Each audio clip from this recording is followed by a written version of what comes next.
Bonjour à tous, j'espère que vous allez bien et que votre semaine numéro 8 s'est très bien passée. Moi oui, comme d'habitude. Comme d'habitude, on va passer directement à la performance de la semaine. Donc les mouvements, je vous l'avais dit plusieurs fois, je n'ai pas fait de mouvement ce mois. Hop. Ensuite, je vous montre les positions, comme d'habitude. Et la performance. Alors, concernant la performance, on va prendre ça sur une semaine. Donc on va prendre ça. Pop, pop, 2021. On va partir à partir de vendredi 14 pour vous montrer un peu. Voilà. Donc vendredi 14. Donc je montrerai en nominal, c'est plus clair comme ça. 65 758 vendredi dernier. Lundi on avait démarré à 66 318. Mardi on a descendu un petit peu. On a fait un top le 19 février, donc avant-hier me semble-t-il. C'est ça, mercredi. Hier, on est redescendu à 65 596, donc un peu en dessous bien en dessous du début de la semaine et un peu en dessous de vendredi dernier. Et là, actuellement, donc c'est pas affiché dans le graphique, mais je suis à 65 572,23. Et là, les marchés européens sont fermés. Donc, c'est possible que ça bouge dans le week-end. Voilà. Là, on est en train de faire du flat sur la S&P 500 et le Nasdaq 100.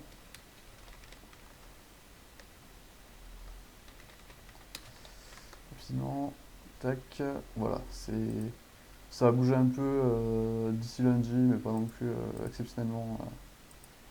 Voilà. Allez, c'est tout pour la performance.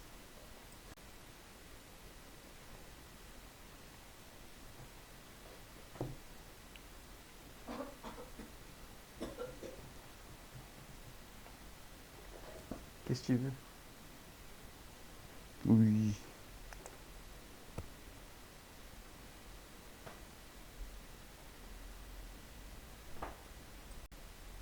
Hop. Alors on se retrouve pour la deuxième partie de la vidéo. Donc aujourd'hui j'ai décidé de faire quelque chose d'un peu différent d'habitude. Donc si la miniature a bien fonctionné et bien affiché, c'est très bien. On va rentrer dans le vif du sujet. Donc euh, je vais vous montrer aujourd'hui pourquoi il est préférable de choisir une stratégie passive plutôt qu'une stratégie active, où l'on choisit ses actifs, on choisit le timing de ses achats et ses ventes, etc.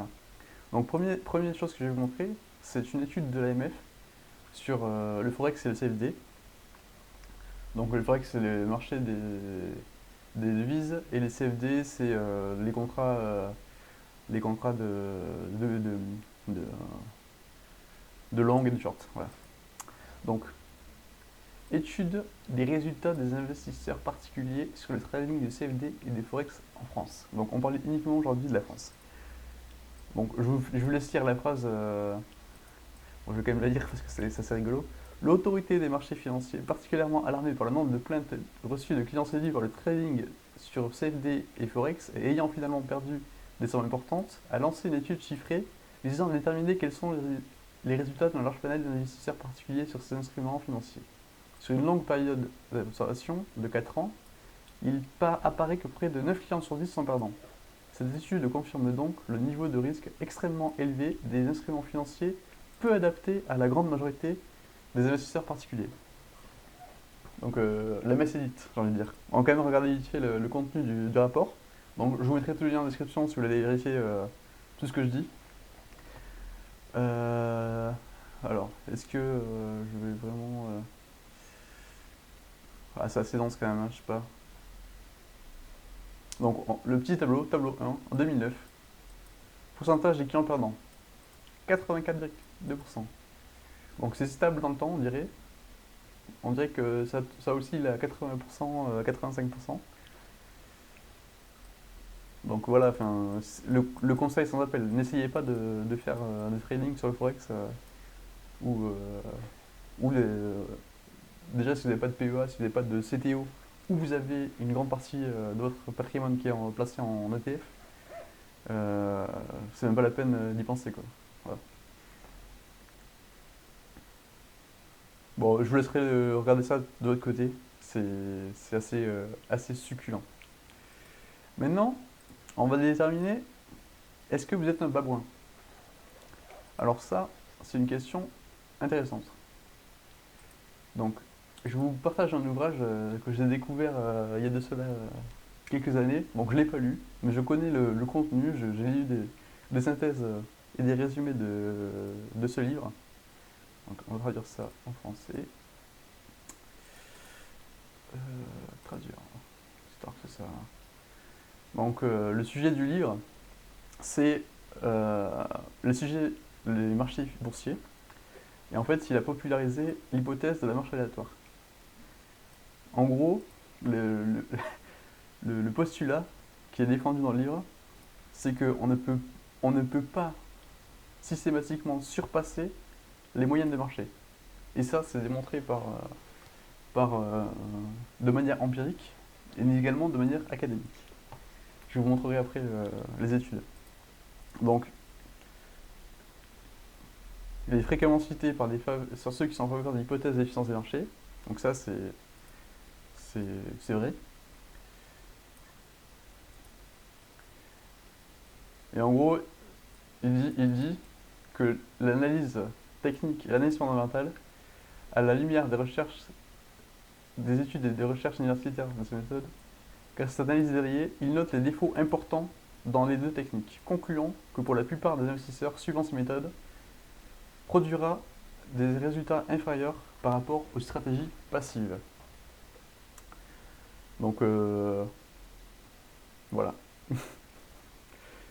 Et finalement, donc ce livre-là, il a donné quelque chose d'assez célèbre quand on investit, quelque chose qui est souvent cité, qui revient souvent. C'est l'expression du monkey trading.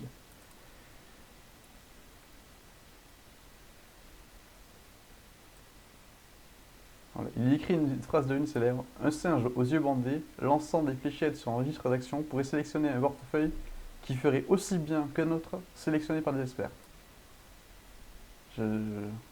Est-ce que vous avez compris la phrase?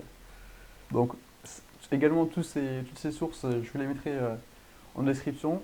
Je vous laisserai vous délecter de tout ça. Moi, je suis là juste pour vous partager des informations. Et finalement, si vous n'êtes pas un babouin, donc vous n'êtes pas un babouin, vous savez mieux que les babouins comment lancer des fléchettes, est-ce que vous êtes pour autant un bon gestionnaire? Alors là, ça va faire mal. Donc cette étude, elle est très souvent citée, elle est connue, surtout dans le milieu de l'investissement, des ETF, etc. Surtout aux États-Unis, c'est connu. En France, un peu moins. Certainement, si vous suivez des chaînes d'investissement, vous avez sûrement entendu déjà parler.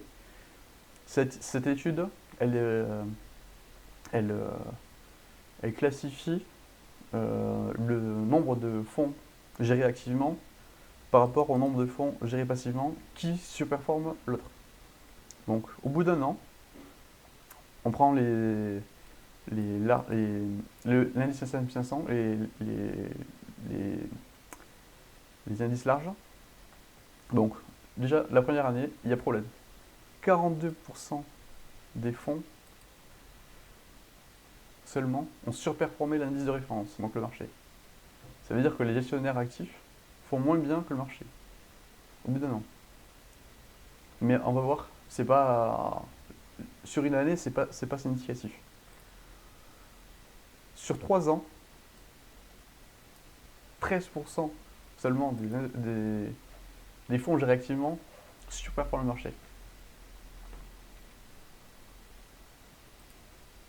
Sur 5 ans, il y a un petit regain, il y a un petit gain de. Donc Au bout de 3 ans, les mecs ils ont un peu sous-performé, ils se sont dit oh merde, on a fait un peu de la merde, on va changer les strats. Bon, il y en a quand même 10% de plus, donc 22% qui arrivent à surperformer le marché. Par contre, si on regarde sur 10 ans, on tombe à 15%. Donc, je, je traduis ça de manière très claire. Si vous confiez votre argent à un gestionnaire d'actifs, vous avez 2,5 chances sur 10 de battre un indice. Voilà. Donc après, je vais mettre un peu d'eau dans mon vin en disant que les gestionnaires d'actifs, ils n'ont pas du tout les mêmes contraintes que nous en tant que particuliers. On peut choisir un peu mieux ce qu'on veut. Donc je n'exclus pas le fait que certains investisseurs particuliers arrivent à surperformer le marché de manière ponctuelle. Sur le long terme, je sais pas, j'en ai jamais vu en vrai.